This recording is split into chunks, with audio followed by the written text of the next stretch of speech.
दरअसल राजस्थान की राजनीति में एक बार फिर हलचल तेज हो गई है। पूर्व सहकारिता मंत्री उदयलाल आंजना पर भ्रष्टाचार के आरोपों को लेकर कांग्रेस और बीजेपी आमने सामने है। कांग्रेस ने इस मामले को बीजेपी की राजनीतिक साजिश करार देते हुए राज्यपाल, एसीबी और अन्य प्रशासनिक अधिकारियों से मुलाकात की है।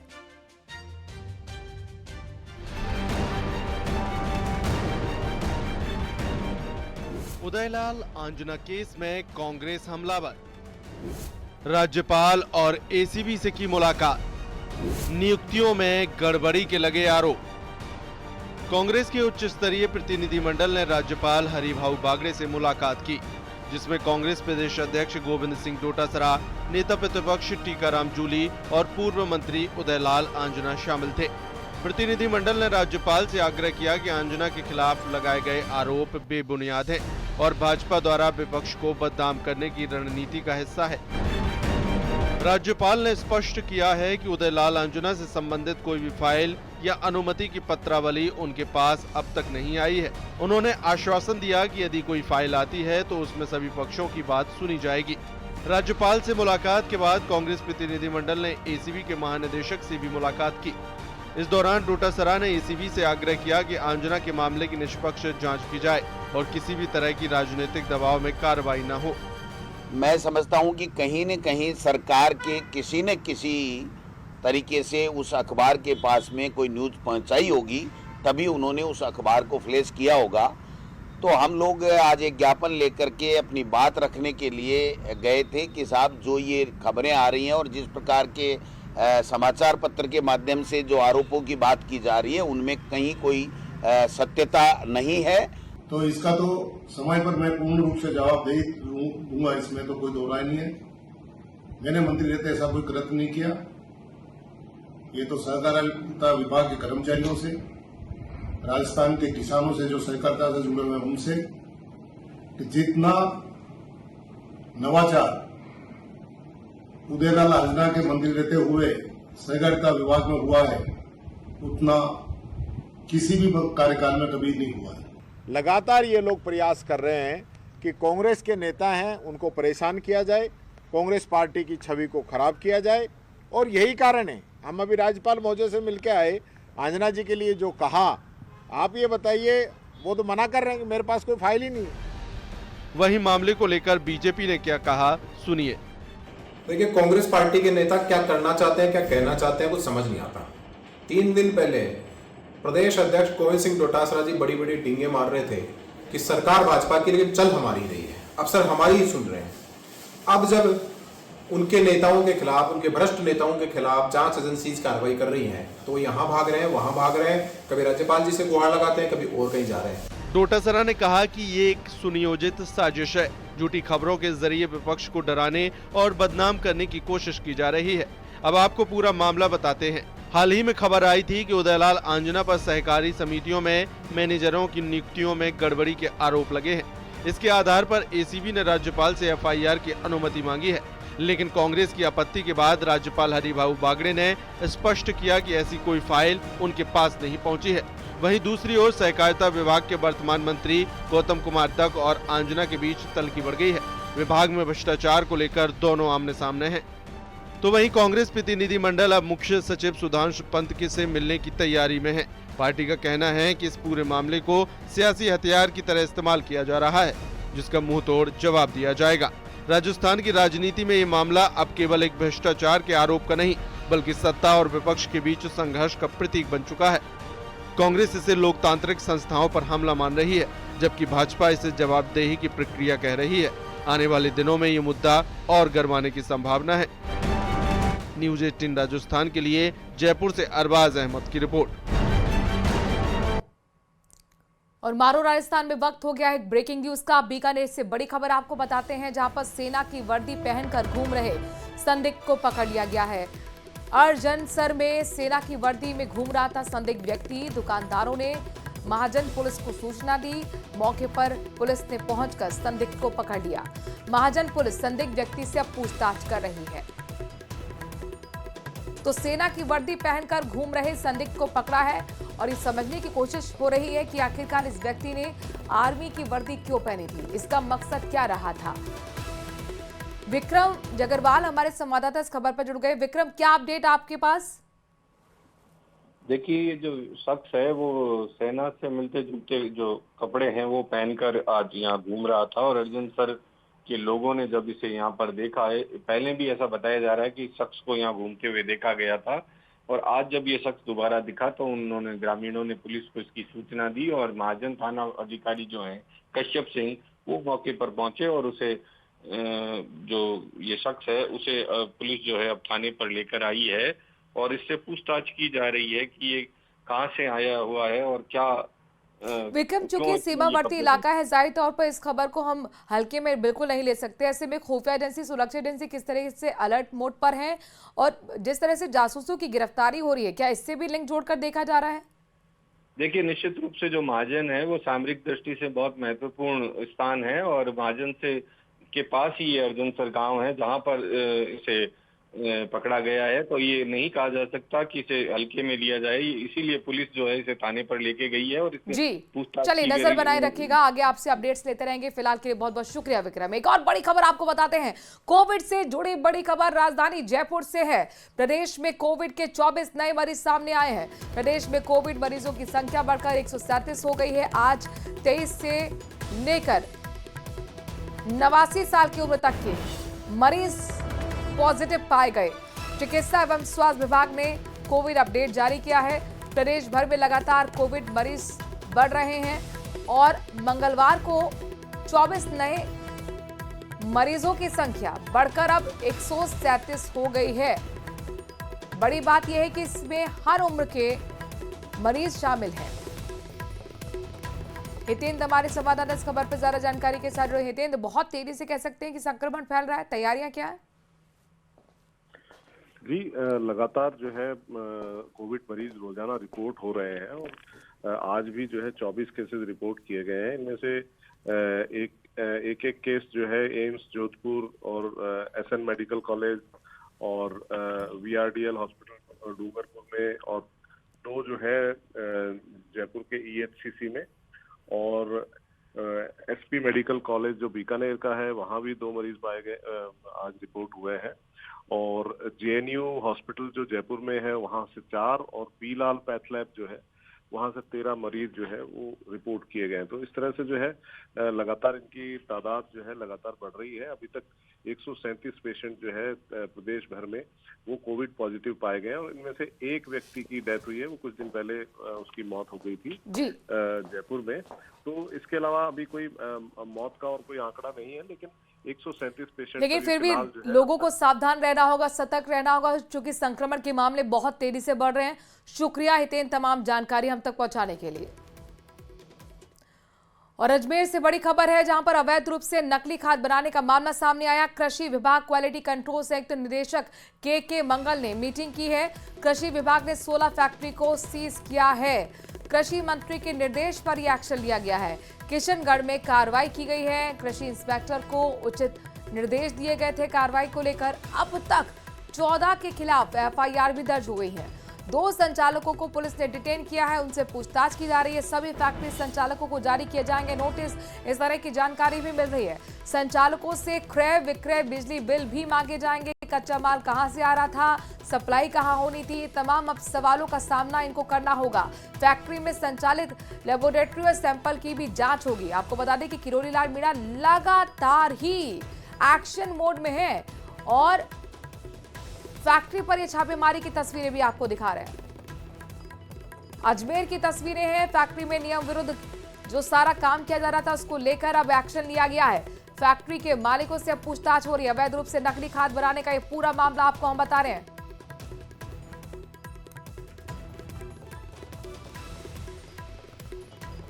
बिहार, बंगाल, यूपी, झारखंड समेत अन्य राज्यों में भी सप्लाई हो रही थी, इस तरह की जानकारी भी मिल रही है। तो कृषि मंत्री किरोड़ी लाल मीणा नकली खाद बनाने वाली फैक्ट्रियों के खिलाफ एक्शन लगातार ले रहे हैं, जिसमें एक के बाद एक छापेमारी का सिलसिला चल रहा है। एक और नकली खाद बनाने वाले और बेचने वालों में हड़कंप मचा हुआ है, तो दूसरी ओर इसको लेकर सियासत भी शुरू हो गई है।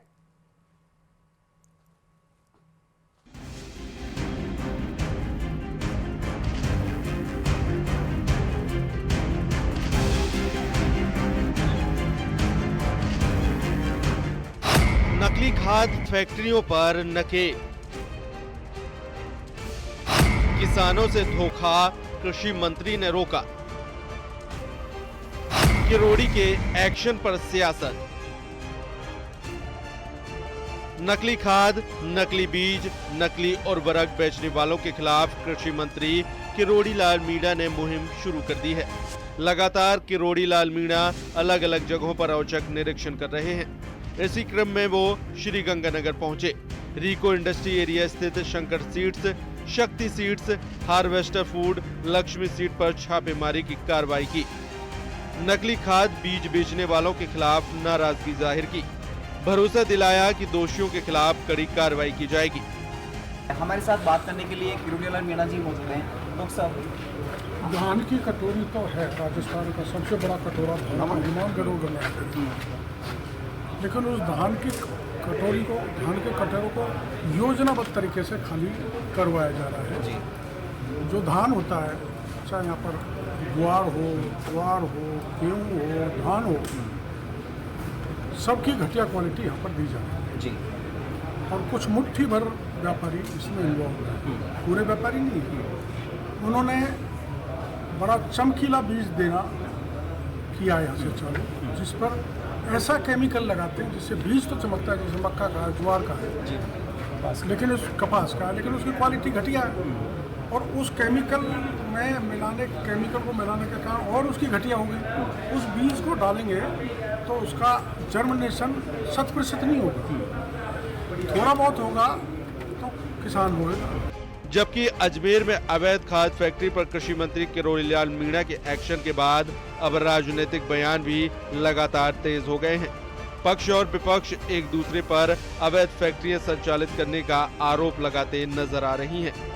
नकली खाद बीज बेचने वालों पर हो रही कार्रवाई को लेकर कांग्रेस के नेता और पूर्व आरटीडीसी अध्यक्ष धर्मेंद्र राठौड़ ने सवाल उठाए। कहा कि बीजेपी डबल इंजन की सरकार होने के बावजूद कांग्रेस पर आरोप लगाती है, लेकिन कार्रवाई नहीं करती। किशनगढ़ में अवैध खाद की फैक्ट्रियां भी पकड़ी गई। किसके संरक्षण में काम हो रहा था, जनता को सब समझ में आ रहा है। तो वहीं बीजेपी ने भी इसको लेकर कांग्रेस पर निशाना साधा। कांग्रेस किशनगढ़ विधायक विकास चौधरी के गांव अवैध खाद फैक्ट्री मिलने पर जांच की मांग की। जो कांग्रेस के प्रदेश अध्यक्ष गोविंद सिंह डोटासरा और उन्होंने जिस प्रकार के आरोप, और जो कांग्रेस के विधायक किशनगढ़ के हैं विकास चौधरी जी, जिस प्रकार के आरोप उन्होंने हमारे केंद्रीय कृषि राज्य मंत्री माननीय भागीरथ जी चौधरी पर लगाए, वो बिल्कुल तथ्यहीन, निराधार है। क्योंकि इस बात की प्रामाणिकता है और ऑन रिकॉर्ड है कि ये सभी फैक्ट्रियों को जो लाइसेंस दिए गए, वो जैविक खाद बनाने के लाइसेंस दिए गए थे। सरकार बने आपके 1.5 साल हो गए राजस्थान, और भारत सरकार को में आप मोदी जी को तीसरी बार प्रधानमंत्री बनने का मौका लगा है। 11 साल से ज़्यादा हो गया है। ये आप कांग्रेस को कब तक कोसते रहोगे? आप खुद कुछ करके तो बताओ। हर बात होती है कांग्रेस को आप कोसते हो, कांग्रेस को आप दोस्त बनते। भाई कांग्रेस की सरकार नहीं, अब सरकार आपकी है। अगर कहीं गलती है, दोष है, हमारी सरकार के टाइम में हुआ है, तो आप क्यों नहीं कार्रवाई करते हो? ये केवल राजनीतिक द्वेषता के वश ये काम किया। कांग्रेस का ये चरित्र ही बन गया है। वो हमेशा किया, जो पाप किया है उनके राज्य में किया है। लाइसेंस मिले हैं वो सारे उनके राज्य में, उनके समय में मिले हैं, और आरोप वो लगा रहे हैं भारतीय जनता पार्टी की सरकार और नेताओं पे, जो कि बेबुनियाद है। उधर हनुमानगढ़ में नकली खाद और नकली बीज बेचने वालों पर कार्रवाई की मांग को लेकर किसानों ने मुख्यमंत्री के नाम जिला कलेक्टर को ज्ञापन सौंपा। इस दौरान किसानों ने कृषि मंत्री किरोड़ी लाल मीणा की कार्रवाई का समर्थन करते हुए हनुमानगढ़ जिले में भी कार्रवाई करने की मांग रखी। जो लगातार पूरे राजस्थान में और हनुमानगढ़ जिले में नकली खाद डीएपी जो मिल रही है, पिछले 1-2 सालों से हनुमानगढ़ जिले के किसान को बर्बाद कर दिया है। फिलहाल अवैध खाद फैक्ट्री पर सरकार की कार्रवाई सराहनीय कदम है, क्योंकि इस तरह की खाद से किसानों को काफी नुकसान हुआ है। इसको नजरअंदाज नहीं किया जा सकता, लेकिन इस मुद्दे पर भी अब राजनीति तेज हो गई है। Bureau report, news 18।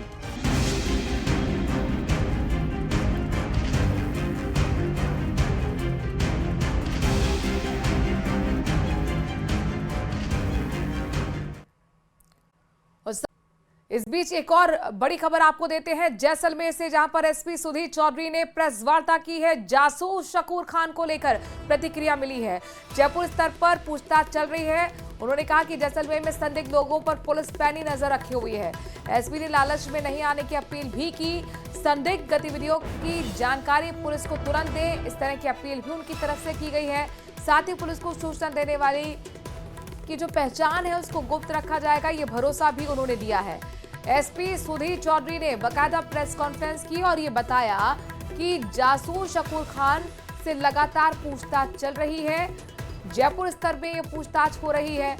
साथ ही उन्होंने कहा है कि पुलिस लगातार जैसलमेर में खास तौर पर संदिग्धों पर नजर बनाए हुए है और लोगों से भी उन्होंने अपील की, जैसलमेर के लोगों से अपील की कि लालच में आप ना आए, देशद्रोह का काम ना करें, पाकिस्तान की खुफिया एजेंसी के चक्कर में ना पड़े।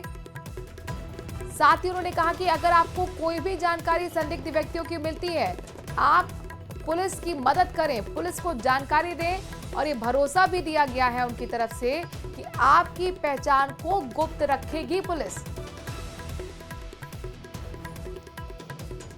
तो जैसलमेर में जासूसी के आरोप में पकड़े गए सरकारी कर्मचारी शकूर खान केस में आज बहुत बड़ा अपडेट सामने आया है। सरकारी क्लर्क शकूर खान को ऑफिशियल सीक्रेट एक्ट के तहत गिरफ्तार कर लिया गया है। ये रिपोर्ट आप देखिए।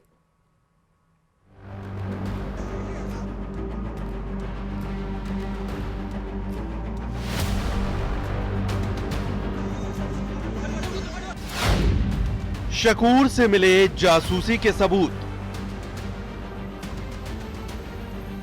पाकिस्तान में ली जासूसी की ट्रेनिंग। रिमांड में खुलेंगे बड़े राज। पूर्व मंत्री सालेह मोहम्मद का पूर्व पीए रहा शकूर खान को पाकिस्तान के लिए जासूसी के मामले में आज गिरफ्तार किया गया। गिरफ्तार करने के बाद उसे जयपुर में कोर्ट में पेश किया गया, जहां से पुलिस ने उसे 7 दिन की रिमांड पर भेज दिया है। 10 दिन की रिमांड मांगी गई थी, लेकिन न्यायालय ने अभी 7 दिन की रिमांड स्वीकृत की है और कुछ जो एविडेंस प्राइमा फेसी मिले हैं उनके बिहाफ पे जब रिमांड में इन्वेस्टिगेशन आएगी उसे कंक्लूड किया जाएगा और आगे देखा जाएगा। जासूस शकूर खान की पेशी के दौरान वकीलों में नाराजगी देखने को मिली। वकीलों ने इस दौरान पाकिस्तान मुर्दाबाद के नारे लगाए और शकूर खान पर कड़ी कार्रवाई की मांग की।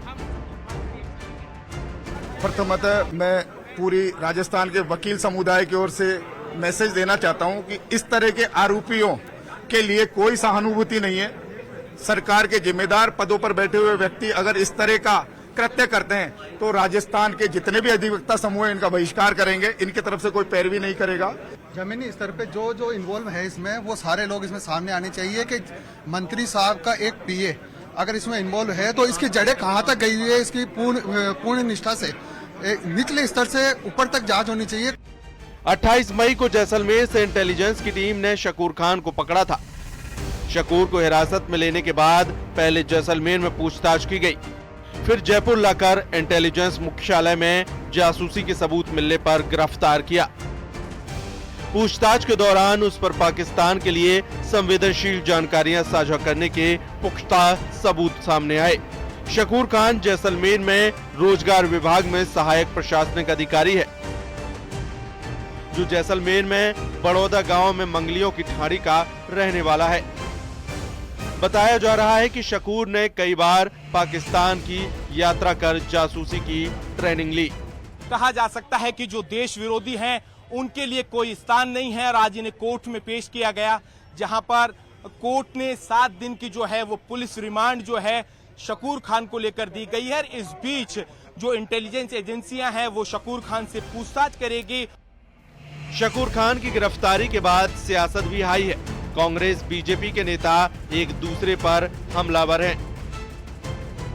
देखिए, भारतीय जनता पार्टी तो जो मर्जी जो बात बोल सकती है, उनको तो लाइसेंस मिला हुआ है, जो मर्जी आरोप जिस पे लगा दे। लेकिन एजेंसियों ने पकड़ा है, एजेंसी उसकी निष्पक्ष रूप से जांच करें और जो भी दोषी है उसके खिलाफ कार्रवाई करें।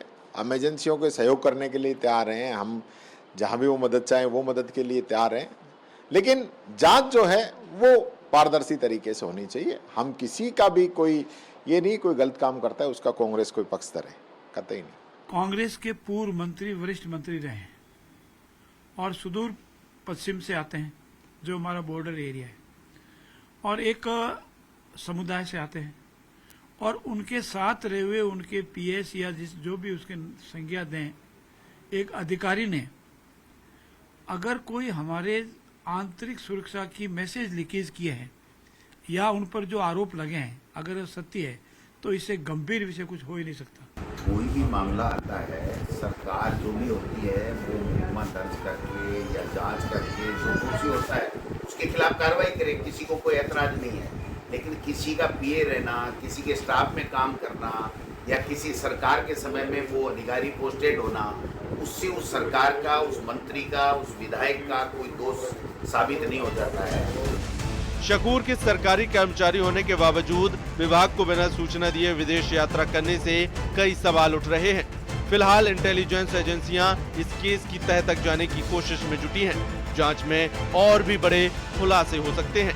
जयपुर से रोशन शर्मा की रिपोर्ट। और राजस्थान में आपको एक और ब्रेकिंग न्यूज दिखाते हैं। झुंझुनू से बड़ी खबर है। रेलवे का सहायक लोको पायलट गिरफ्तार कर लिया गया है। ठगी के मामले में लोको पायलट गिरफ्तार हुआ है। कोतवाली पुलिस ने अनिल कुमार को गिरफ्तार किया। चूरू जिले के राजगढ़ के बूढ़ावास का रहने वाला है अनिल। गोल्ड बेचने के नाम पर 4 जनों से ठगी कर चुका है। 2 महिलाओं की रिपोर्ट पर कोतवाली पुलिस ने उसकी गिरफ्तारी की। इनमें से एक महिला गोल्ड खरीदती और दूसरी को उसने बहन बनाया हुआ था। तो झुंझुनू से बहुत बड़ी खबर। रेलवे का सहायक लोको पायलट गिरफ्तार हुआ है। किस मामले में गिरफ्तारी, जरा ये भी जान लीजिए। ठगी के मामले में लोको पायलट गिरफ्तार हुआ। कोतवाली पुलिस ने अनिल कुमार को गिरफ्तार किया है। चूरू जिले के राजगढ़ के बूढ़ावास का रहने वाला है अनिल।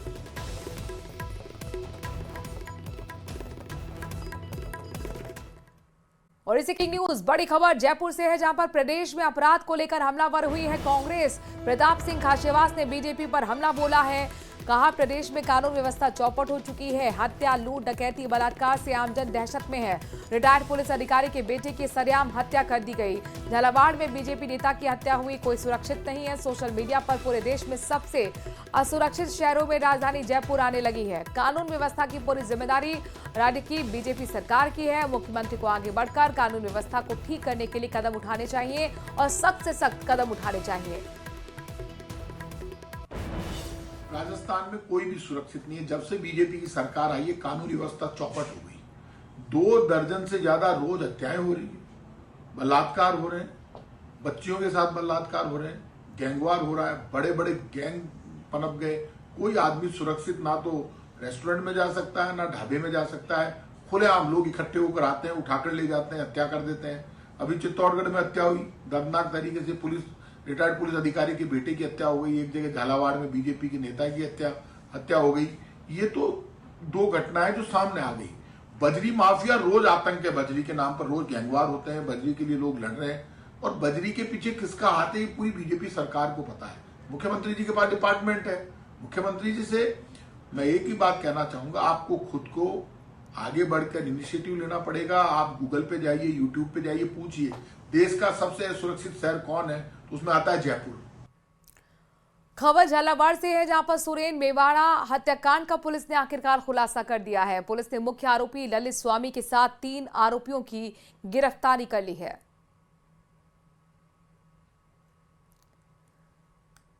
तो सुरेन मेवाड़ा हत्याकांड का बड़ा खुलासा और आखिरकार लगातार ये सवाल बना हुआ था कि इस मामले से पर्दा कब तक पुलिस उठाती है। सुरेन मेवाड़ा हत्याकांड में पुलिस ने बड़ा खुलासा कर दिया है। बड़ा अपडेट आज सामने आया है। साथ ही मुख्य आरोपी की भी गिरफ्तारी कर ली है। ललित स्वामी है मुख्य आरोपी और इसके साथ साथ 3 और आरोपियों की पुलिस ने गिरफ्तारी की है। आप देख सकते हैं पुलिस गिरफ्त में ये तमाम आरोपियों की तस्वीरें भी सामने आ गई हैं। लगातार पुलिस को लंबे समय से इनकी तलाश थी। सुरेन मेवाड़ा हत्याकांड का खुलासा पुलिस ने किया, वजह भी बताई और साथ ही मुख्य आरोपी ललित स्वामी और उसके साथ ही 3 आरोपियों को गिरफ्तार पुलिस ने कर लिया है। एक और खबर जयपुर से है, जहां पर पुलिस ने गैंगस्टर रोहित गोदारा के नाम पर 10 करोड़ रुपए की रंगदारी मांगने वाली गैंग का बड़ा पर्दाफाश किया है। डीसीपी साउथ दिगंत आनंद ने प्रेस कॉन्फ्रेंस कर मामले का पर्दाफाश किया।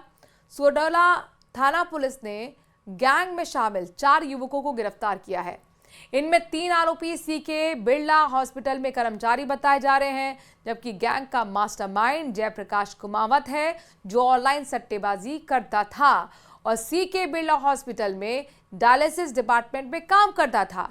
जब उधारी का तकाजा बढ़ा तो जयप्रकाश ने रंगदारी वसूलने की साजिश रच डाली और अस्पताल में मां का डायलिसिस करवाने आ रहे स्टील कारोबारी को निशाना बनाया। बताया जा रहा है कि आरोपी ने 3 महीने पहले ही अस्पताल की नौकरी छोड़ी थी।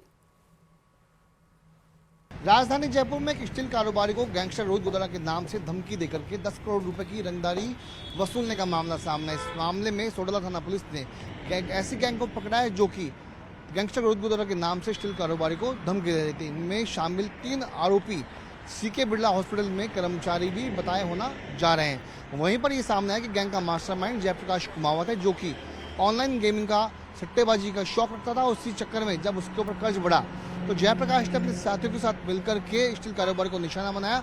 और उसके पीछे की वजह यह है कि स्टील कारोबारी अक्सर अपनी मां की डायलिसिस कराने के लिए सीके बिरला हॉस्पिटल जाते थे और गैंग का जो मास्टरमाइंड था जयप्रकाश कुमावत, वो भी डायलिसिस डिपार्टमेंट में काम कर चुका था। 3 महीने पहले जयप्रकाश ने नौकरी छोड़ी थी। तो ऐसे में जयप्रकाश कुमावत ने रुपए हासिल करने के लिए और अच्छी जिंदगी बिताने के लिए स्टील कारोबारी को चुना और उसके ड्राइवर के मार्फत जानकारी जुटा करके गैंगस्टर के नाम से धमकी देना शुरू कर दिया। बहरहाल चारों आरोपी पुलिस की गिरफ्त में और पुलिस उनसे पूछताछ कर रही है। कैमरा पर्सन मान सिंह के साथ विष्णु शर्मा, न्यूज 18 राजस्थान, जयपुर। और अगली खबर भी जयपुर से ही है। राजधानी जयपुर में पुलिस टीम पर हमला करने के मामले में आखिरकार पुलिस ने दोनों आरोपियों की गिरफ्तारी कर ली है। इसके बाद पुलिस ने दोनों आरोपियों की परेड भी निकाली। बता दें कि आरोपियों ने बदमाश को पकड़ने गई पुलिस टीम पर हमला किया था। बदमाशों ने पुलिस की गाड़ी पर चढ़कर हेलमेट मारकर शीशा भी तोड़ा था। दोनों आरोपी किशनबाग कच्ची बस्ती के रहने वाले हैं। जब परेड निकाली गई तो हाथ जोड़कर माफी मांगते हुए दोनों नजर आए हैं और ये तस्वीर इस बात को बयां कर रही है कि पुलिस का इस्तकबाल लोगों में बना रहे और अपराधियों में कानून का खौफ रहे।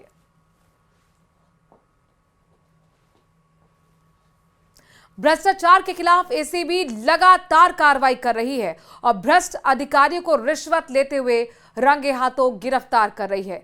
इसी कड़ी में प्रदेश में आज एसीबी ने 3 अलग अलग जिलों में कार्रवाई की है। आपकी टीवी स्क्रीन पर 3 अलग अलग तस्वीरें। पहली तस्वीर जोधपुर से है, जहां पर डिस्कॉम के सहायक हेल्पर को रिश्वत लेते गिरफ्तार किया गया है। हेल्पर तेजाराम को 25,000 की रिश्वत लेते हुए गिरफ्तार किया गया। एसीबी ने उसे रंगे हाथों दबोचा है।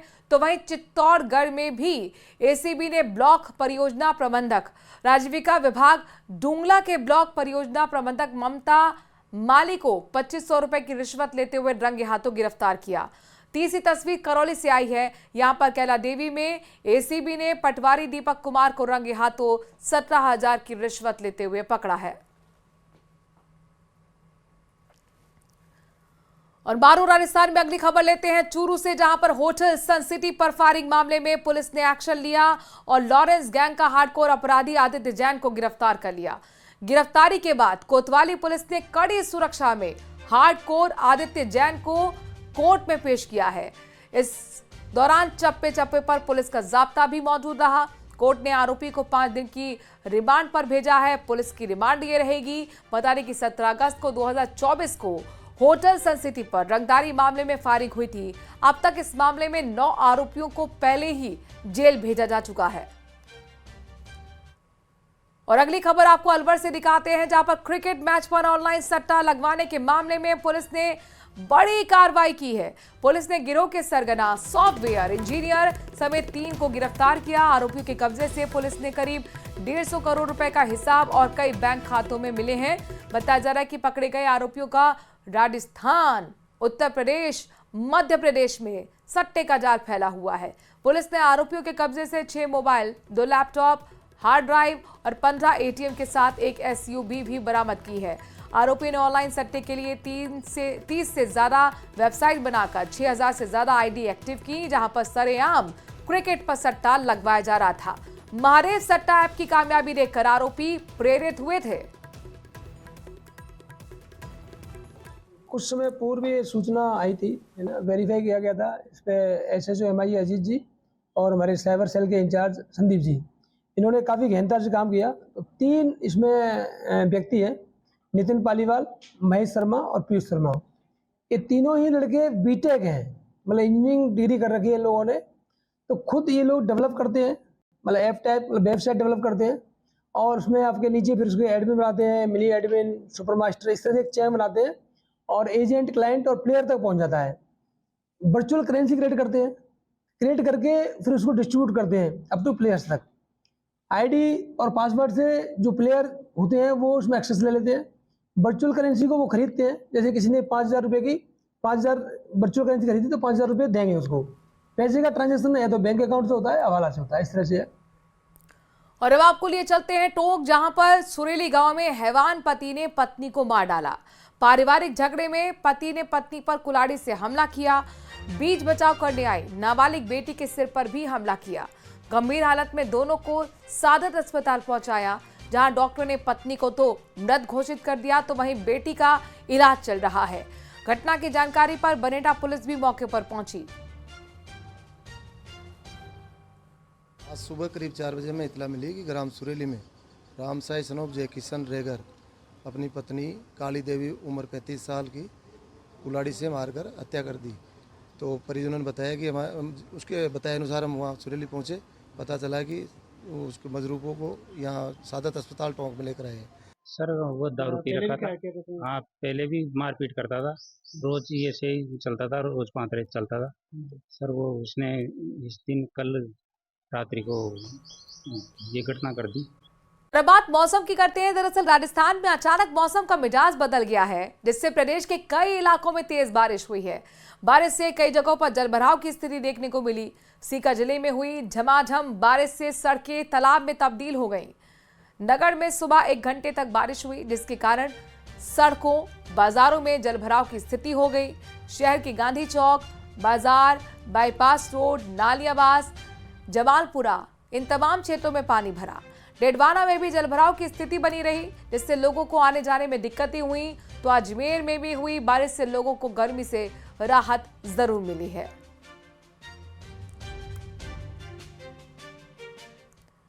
बीकानेर के खाजूवाला में आज पेयजल और विद्युत आपूर्ति की बदहाल व्यवस्था को लेकर मुख्य बाजार पूरी तरह बंद रखा गया। खाजूवाला बचाओ संघर्ष समिति के नेतृत्व में बुलाए गए बंद में सभी व्यापारियों ने समर्थन दिया है। बंद से इमरजेंसी सेवाओं को बाहर रखा गया। संघर्ष समिति के नेतृत्व में नागरिकों और व्यापारियों ने उपखंड अधिकारी कार्यालय के बाहर प्रदर्शन किया। पेयजल और बिजली आपूर्ति में सुधार सहित 7 सूत्रीय मांगों को लेकर ज्ञापन सौंपा। प्रदर्शन के दौरान वक्ताओं ने प्रशासन को चेतावनी भी दी है। सबसे पहले तो यह कि खाजूवाला नगर पालिका की जो डिग्गियां हैं, जो 11-12 साल से साफ नहीं है, उनको साफ करवाया जाए। 1-2 हौज है वो टूटे पड़े हैं, और जो 1 नंबर वार्ड की डिग्गी की सूचना मिली है वहाँ तो बहुत बुरे हालात है। जो पानी का जो सप्लाई का जो टैंक है उसके अंदर मरी हुई मछलियां, काला पानी पड़ा है, लोग बहुत परेशान